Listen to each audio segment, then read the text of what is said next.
Hi guys, Chris here with another video, completely different topic this time, what I've been thinking, which is politically related, and I had, that's well timed. I have my cat Zeke in the background. Okay, amazing. All right, so I'm really enjoying doing these videos, by the way, so thanks for watching, thanks for tuning in, like and subscribe if you're enjoying it, send it to a friend if you think it'll bless them for real, and that'll help. But I'm doing this partly for myself, and I know I'm not alone in video creation for having this motivation, but I think everybody, yourself included, should work on your communication skills. And so the challenge, for example, is to speak without saying and keep the train of thought going. And I've got a very long way to go, but I'm enjoying the challenge of doing these videos. And I'm not saying I'll do it every day, but who knows, how long we'll keep the run going. But wanted to talk about politics, and I bought 2 newspapers today because a very significant event happened which was the Australian Prime Minister, Anthony Albanese. There he is, hits critical mass. He visited the White House today in his long-awaited, illustrious, highly entertaining visit to Donald Trump in the White House. So he's the Prime Minister of Australia, Anthony Albanese. He's been Prime Minister for, I think, a couple of years. And also, I bought this newspaper as well. I never buy 2 newspapers at once. So that's Kevin Rudd, former Australian Prime Minister, of course, and Kevin's bloodbath ambassador, humiliated in Trump takedown. Almost never buy a newspaper, and I literally never buy 2 newspapers, but wanted to soak it all in. I don't even like Murdoch, really. Rupert Murdoch is behind those 2 papers. I think Murdoch's done a lot to stoke division. However, we need to get information from somewhere and then filter that through whatever biases we are aware that they have to try to put the pieces together and try to gather what is the truth. And that should always be our goal as citizens, to find out truthfully what's going on. And so I've had some fun getting into the news today. So essentially, Anthony Albanese has been ghosted by Trump, I think, almost the whole entire time since he was elected.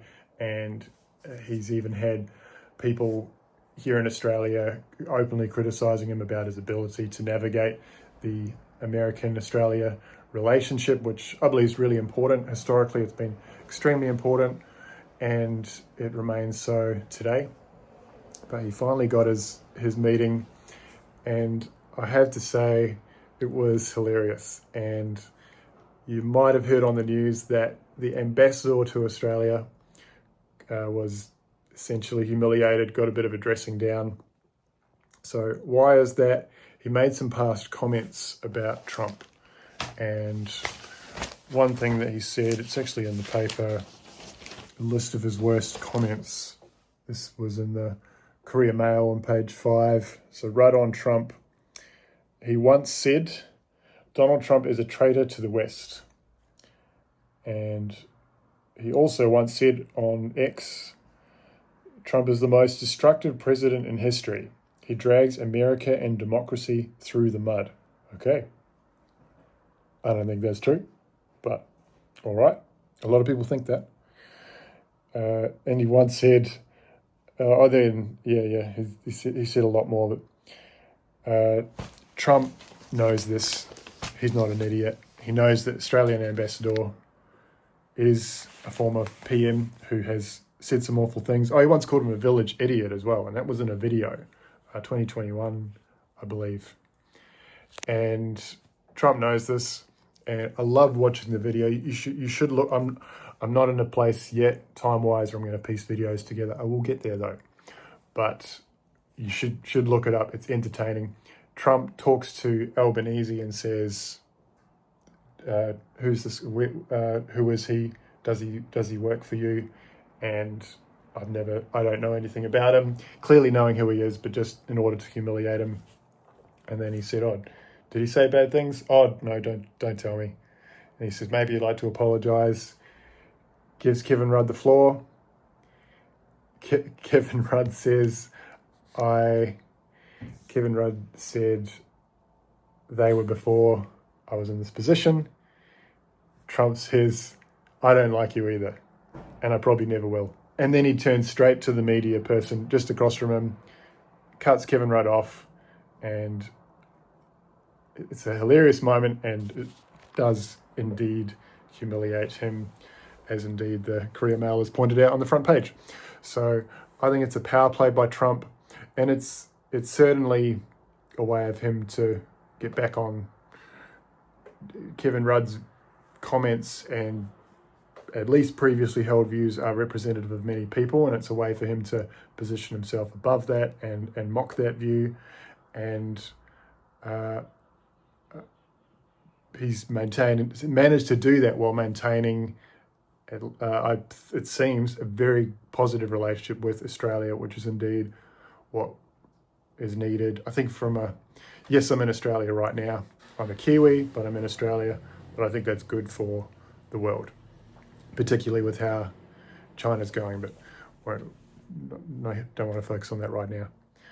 So Trump essentially butted up Anthony Albanese, who certainly, I don't think he likes him either, to be honest. I think now that he needs Albanese, he's rolling out the red carpet, said some things which are probably not what he thinks, not what he truthfully thinks. He said Albanese is highly respected. Well, I guess it's highly subjective, but that's why he's using the term. But he says he's highly respected. I certainly don't consider him respectable myself as a leader, but anyway. And he says respected, and it says a bunch of nice things, butters him up, and certainly the newspapers here now saying this is one of his greatest moments yet, and that's what Australian says. Paul Kelly, this meeting heralds his most successful day since winning the 2025 election. There you go. And all because Donald Trump is getting what he wants when he needs it, ahead of a meeting with China in South Korea, which I hope does indeed go ahead soon. So I don't even know if this minerals deal, this $13 billion minerals deal between the two countries is, it's probably good, but I don't really know. But at least from the optics, it looks like Trump's in a better position to negotiate with China. I actually think that's what it's all about right now. That's why this power play by Trump is happening. So I have to say, in the midst of news about Israel and Palestine, which is tragic, which obviously Trump's getting his hands all into, and in the midst of Ukraine and Russia, which is of course tragic, we've talked about it on my podcast in the past, Jake and I, that also Trump is getting his hands into. In the midst of that, and all that is on the president's mind,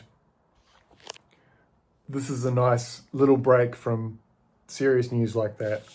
I do find it highly entertaining seeing how Trump has begun to butter up Anthony Albanese. It's probably not someone he likes.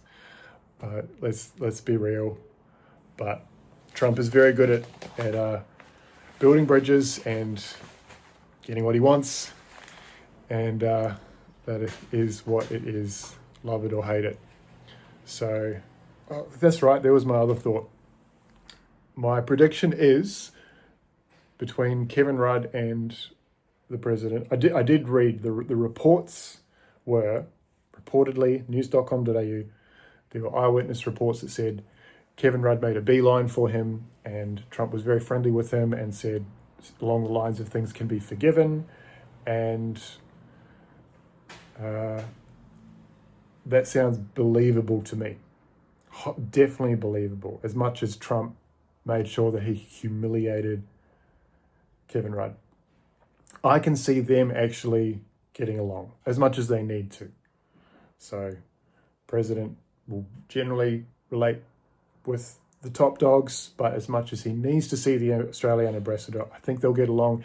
And I actually think it's going to be symbolic of a turning of hearts and of minds, in a sense, of the people that have been so anti-Trump to saying, okay, what he does represent is good, and I can get behind that. Just sort of seeing reason. And I think Kevin Rudd will see reason. He's spending enough time in the United States and certainly away from, like mixing with real people and real, I think, and I certainly hope and pray, and I think his turning in his mind and heart can represent what will happen in other people, and sort of a partnership with what Trump represents, which will be a good thing. A little bit like this is a random, it's not a perfect analogy, but a little bit like what happened with Trump and the health guy, RFK Jr. So you can see positive alliances being formed, and I think Kevin Rudd will have a change of heart and mind, just like he allegedly did before the 2013 election. Yeah. If you know, you know. That was a weird thing, but I think a turning in of heart and mind in a good way, and it's going to be good for the world. So good on you, Anthony Albanese, for making the trip. Good on you, Donald Trump, for building a bridge, even though it clearly served the American interest first and foremost. I guess that's what you've always said you're about. So, yeah, a little bit of a rant, and thanks for listening. And we'll see you on the next one, which will probably be about a completely different topic, likely music. All right, see you soon. Peace.